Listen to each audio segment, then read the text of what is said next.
Pour commencer, démontez les éventuels éléments d'habillage en dessous du compartiment moteur ainsi que toutes les pièces rapportées. Ensuite, dévissez les vis des étriers de fixation afin qu'elles dépassent. Déterminez la dimension indiquée pour la protection anti-encastrement du soubassement. De chaque côté, introduisez le support spécialement adapté. Orientez les supports par rapport à la traverse de l'essieu avant en tenant compte de la mesure prise auparavant. Serrez à nouveau les 4 vis. Sur la traverse de l'essieu avant, introduisez 4 vis avec leurs rondelles et rondelles ressort et serrez-les de quelques tours. Ouvrez le volet en plastique du pare-choc. Placez la partie avant de la protection inférieure sur les vis qui dépassent et fixez-la à l'avant au moyen de 2 vis et de 4 écrous à ressort. Toutefois, ne serrez pas encore les vis. Ensuite, vous montez la partie centrale de la protection anti-encastrement du soubassement.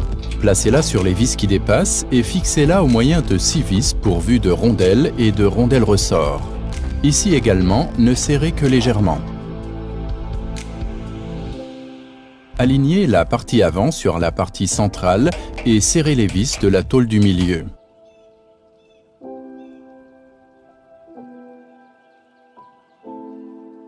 Vissez les vis pourvues de rondelles et de rondelles ressort sans les serrer. Une fois fait, serrez toutes les vis de la tôle avant et de la tôle centrale, puis refermez le volet de montage et serrez les vis sur les supports.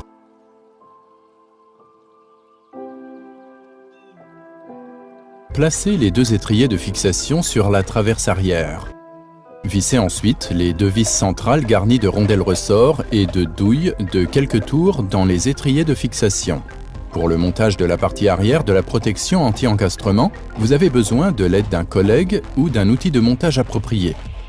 Placez la tôle sur les vis qui dépassent et appliquez quelques gouttes de colle à vis sur la vis arrière.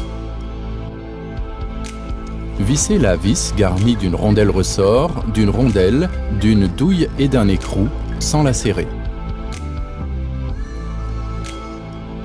Introduisez les plaques taraudées de chaque côté de la traverse arrière et fixez cette dernière au moyen de vis, de rondelles ressort et de douilles.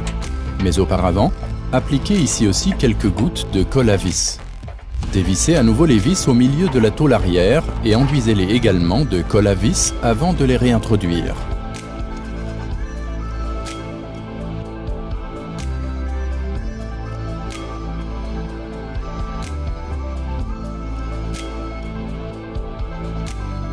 Vous pouvez maintenant serrer toutes les vis de la partie arrière. Utilisez une clé appropriée pour bloquer la vis arrière.